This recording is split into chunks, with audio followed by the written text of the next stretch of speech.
Quatrième chapitre, l'UE qui protège des marchés concurrents et du reste du monde. C'est la fable de l'Europe puissance. Et vous vous rendez compte, si on sort de l'Europe, l'Europe nous protège, il faut être nombreux pour faire le poids. C'est tout ce qu'on vous raconte. Delors, c'était exactement ça. Il nous faut une véritable union politique de l'Europe. C'est le seul instrument pour maîtriser la mondialisation. Affiche du PS pour dire oui à Maastricht, faire l'Europe, c'est faire le poids. Donc, en opposition. Alors à l'époque, c'était pas la Chine le grand méchant, c'était le Japon. Il fallait faire l'opposition entre les États-Unis et le Japon. Quand on connaît un petit peu la genèse de la construction européenne, dire que l'Europe, c'est pour faire le poids aux États-Unis, c'est juste à mourir de rire. Mais bon, je vous invite à regarder la conférence de François Célineau, Qui gouverne la France, et vous en saurez un petit peu plus sur la genèse de la construction européenne et le rôle notamment des États-Unis dedans. Nicolas Sarkozy, c'était la même chose. Nous sommes capables de coexister, de fraterniser, de défendre nos justes intérêts ensemble face au reste du monde. Donc c'est toujours l'idée d'une coalition pour peser et faire le poids par rapport au reste du monde. 2 articles là-dessus qui sont intéressants. L'article 32 qui impose le libre-échange total, on va le voir, et l'article 63 qui ne permet pas, qui interdit le contrôle des mouvements de capitaux et donc qui permet les délocalisations et d'ailleurs la fraude et l'évasion fiscale également. Donc l'article 32, c'est ce qui dit la nécessité de promouvoir les échanges commerciaux entre les États membres et les pays tiers. C'est bizarre, mais si on veut faire une Europe puissance, on aurait pu se dire qu'au niveau du traité, on se serait arrêté là, on va promouvoir les échanges dans le cadre de l'ensemble européen, on ne va pas élargir au reste du monde. Surtout quand dans le reste du monde, vous avez des pays, comme je dis, comme l'Ukraine, où le salaire minimum est de 116 €. Donc, au contraire, l'Union européenne, d'ailleurs, fait des accords de libre-échange. Donc, dans ce cas-là, ils respectent l'article 32. Ils font la promotion des échanges, non seulement entre les pays membres, mais entre les pays membres et les pays tiers. Pour accroître la force compétitive des entreprises, effectivement, quand vous faisiez produire un t-shirt en France, en coût de production qui vous coûtait 10 € et que vous le faites produire à 2 centimes en Chine, vous le vendiez 20 €, vous le vendez toujours 20 € maintenant, bah vous avez accru la force compétitive de l'entreprise parce que votre marge s'est considérablement accrue et vos profits. Donc, en ce sens, si vous délocalisez, vous êtes complètement dans les clous de l'article. Donc, toujours à chaque fois la concurrence non faussée, etc. Donc, on est dans la promotion maximale des échanges. Et pour les mouvements de capitaux, c'est la même chose. Si vous voulez faire une Europe puissance, vous auriez pu vous dire « je fais la libre circulation des mouvements de capitaux entre les pays européens ». Et je ne le fais pas vis-à-vis de la Chine, vis-à-vis de pays à bas coût de salaire, pour empêcher les délocalisations vis-à-vis des pays qui ne sont pas dans l'Union européenne. Non, ici, vous avez libre circulation des mouvements de capitaux entre les pays membres et entre les pays membres et les pays tiers, c'est-à-dire le reste du monde. Donc concrètement, vous donnez un feu vert pour délocaliser vis-à-vis du monde entier. Ça protège beaucoup de la mondialisation, l'Europe. Hein. C'est ce qu'ils nous disent. Et même chose pour les restrictions des paiements vis-à-vis des pays membres et entre les pays membres et les pays tiers. Les délocalisations, donc, on a des exemples en Europe, on en a bien évidemment vis-à-vis du reste du monde. Le plus symptomatique étant évidemment l'industrie textile. On n'a quasiment plus d'industrie textile en France. Il y a une industrie un petit peu forte dans les Vosges et ailleurs, il n'y a quasiment plus rien. Et le déficit commercial de l'Europe avec la Chine s'élève à 200 milliards €. Avec l'Union européenne, dans ces conditions, nous protège de la mondialisation. C'est d'autant plus se moquer du monde, ce genre de phrase, que pour ceux qui connaissent un petit peu l'histoire et l'histoire économique, la mondialisation, c'est pas un phénomène, contrairement à ce qu'on nous dit, qui est exogène, qui serait une météorite, qui serait tombée comme ça, qui serait abattue, on peut rien y faire. Non, c'est le fruit de décisions politiques, la mondialisation. Et la mondialisation, c'est notamment le fruit d'avoir la libre circulation des marchandises et des mouvements de capitaux dans le monde entier. Et ça a été négocié main dans la main, notamment au niveau de l'OMC, les accords, les rondes de l'Uruguay notamment. Union européenne et États-Unis, main dans la main, ont fait sauter les mouvements de capitaux et les échanges. Donc, ils sont le fruit même de la mondialisation et ce sont les mêmes qui vont dire que l'Union européenne va être un instrument pour maîtriser ou nous protéger de la mondialisation. C'est vraiment se moquer du monde. Et le frère de Nicolas Sarkozy, j'ai mis la déclaration parce que j'aurais bien aimé que son frère nous fasse les mêmes déclarations quand il voulait être président de la République. Il a dit « Je suis fier d'être un patron industriel qui délocalise. Assez de faux semblants. La perte d'emploi, la déstabilisation industrielle, c'est normal, c'est l'évolution. » J'aurais bien aimé que lui et son frère aillent dire ça dans les Vosges face aux ouvriers qui avaient perdu leur travail parce qu'ils avaient délocalisé leur entreprise au Bangladesh. Mais bizarrement, pour se faire élire, Nicolas Sarkozy n'en a pas parlé de ça. Quand même dommage. Délocalisation, on a plein d'exemples. Vous avez par exemple le Jabil, les soutiens-gorge, vous savez, qui étaient fabriqués en France.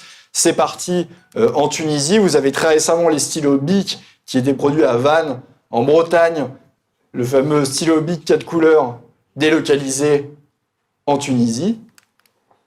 Renault qui délocalise une partie de sa production au Maroc. Et dans l'industrie automobile, là aussi, c'est flagrant. Vous avez Renault qui a délocalisé depuis longtemps et PSA qui avait essayé de garder la production en France. Au bout d'un moment, quand vous êtes dans un système, je ne blâme même pas les chefs d'entreprise ou autres, quand vous êtes dans un système qui est complètement ouvert et où vos concurrents le font tous, pour l'entreprise, si vous ne le faites pas vous-même, vous crevez, quoi. Donc vous êtes un système complètement ouvert. Ce qu'il faut changer, évidemment, c'est les règles. On peut taper individuellement sur l'un ou sur l'autre. Quand vous êtes dans un cadre qui pousse à ça et que tous vos concurrents le font, vous êtes obligé de faire la même chose. Industrie automobile, vous aviez 1,1 million de véhicules de moins produits en France en 6 ans, et alors que les producteurs français avaient vendu 500 000 véhicules en plus. Ça veut dire quoi? Ça veut dire que concrètement, ils continuaient, ils vendaient plus, mais ils ne produisent plus en France. Un tiers de la production mondiale de PSA et Renault seulement est française.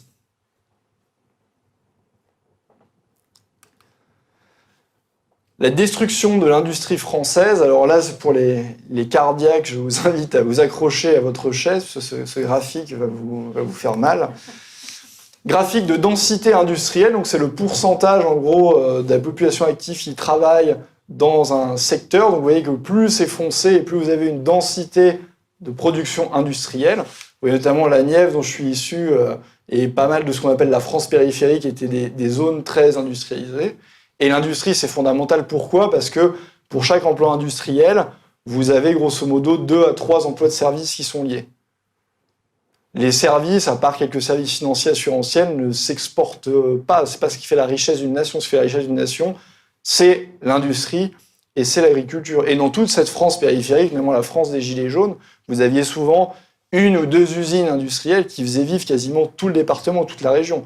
La Nièvre, d'où je viens, c'est un des départements français qui perd la population année après année. Vous n'avez pas de boulot, les gens partent.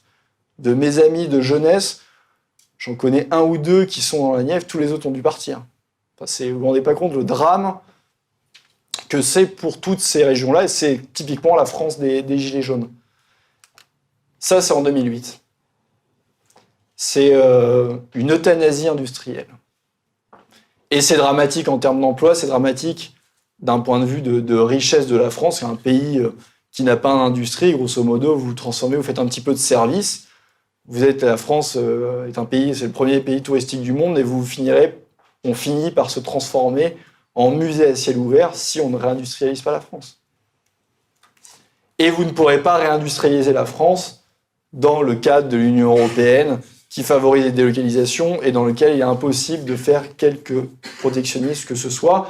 A fortiori, on va revenir après, avec une monnaie comme l'euro qui est complètement surévaluée pour la compétitivité française. Et ça date même d'avant l'euro, puisque la France applique pour entrer dans l'euro depuis 1987 une politique du franc fort. Et depuis 1987, on a grosso modo une monnaie qui est complètement surévaluée pour la France. Et ça explique, entre autres, en plus des délocalisations, ça explique des délocalisations, et ça explique, entre autres, en plus du libre-échange, la désindustrialisation massive de la France.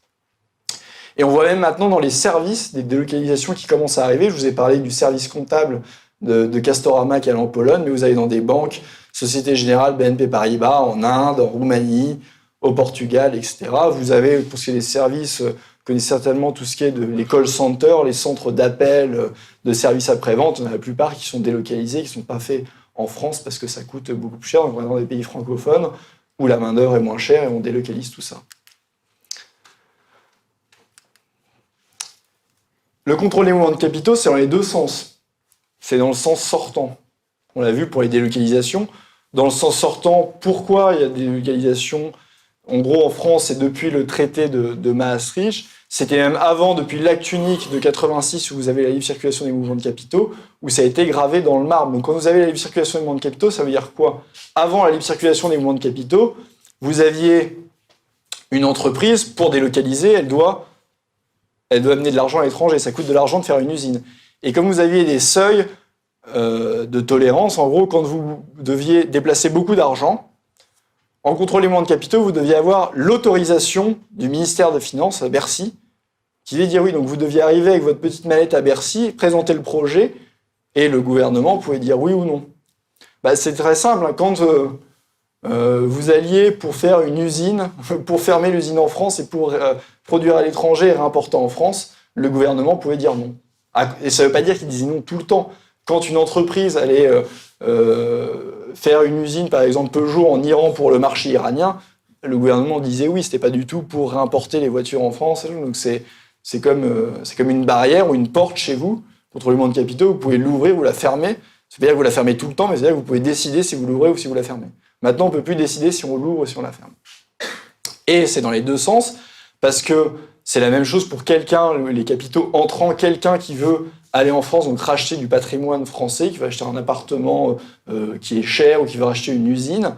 Quand il y a le contrôle du mouvement de capitaux, la personne qui est résidente étrangère qui voulait acheter ce bien ou cette entreprise devait contacter le ministère des Finances qui pouvait lui dire oui ou non. C'était une entreprise stratégique ou c'était un bien symbolique national, mais il disait non. Maintenant, on ne peut plus dire non. Et il y a un pillage du coup du patrimoine national. Vous avez entre autres, ici, je vous dis que je venais de Bourgogne, on aime bien le vin en Bourgogne, donc il y a le château de Gevrey-Chambertin qui est un cru connu s'il en est, qui a été racheté par un milliardaire chinois qui a fait fortune dans les casinos à Macao. Les producteurs locaux s'étaient associés pour essayer de racheter eux-mêmes le château. Ils avaient réuni, je crois, quelque chose comme 3 ou 4 millions d'euros. Le mec est arrivé, il a mis 8 millions, circuler, il n'y a rien à voir, et le gouvernement ne peut rien faire. On le voit au niveau de l'économie. Vous voyez le Qatar et l'Arabie Saoudite qui rachètent la France par appartement, surtout des biens symboliques, parce qu'en chiffres, d'ailleurs, les États-Unis ont plus de parts que le Qatar ou l'Arabie Saoudite. Mais ce qui est assez dingue, quand c'est le Qatar et l'Arabie Saoudite, c'est quand on connaît les liens du Qatar et de l'Arabie Saoudite avec le financement du terrorisme, c'est quand même assez dingue qu'on permette ça. Mais Macron, qui pendant la campagne face à François Hollande avait dit « Oui, je suis d'accord avec vous pour le Qatar et l'Arabie Saoudite », maintenant qu'il est au pouvoir, il n'y dit rien. Ce qui est d'autant plus dingue, pour ce qui est du Qatar, je vais peut-être me froisser avec les fans du Paris Saint-Germain, mais c'est qu'ils ne sont pas venus au Paris Saint-Germain par philanthropie. C'est qu'au même moment où ils sont venus au Paris Saint-Germain, Nicolas Sarkozy, ministre de l'économie de l'époque, avait fait une exonération de taxes sur les plus-values immobilières. Ça veut dire quoi? Ça veut dire que vous et moi, les Français, si vous faites une plus-value immobilière, vous devez payer des taxes, mais un Qatari, lui, ne paye pas de taxes. Et donc, par ce mécanisme-là, ils se font beaucoup plus d'argent que ce qu'ils perdent avec le PSG. Parce qu'ils investissent en pure perte. Ils ont acheté le Martinez à Cannes, le Lafayette à Paris, ça a l'air sympa. Moi, je passerais bien ma petite nuit là, ici, là. C'est pas mal. C'est pas mal. Et ça, tout ça, c'est racheté par le Qatar. Ils ont des parts, le Qatar, dans plusieurs groupes, Total, Vinci, Lagardère, Veolia, LVMH, Vivendi, etc.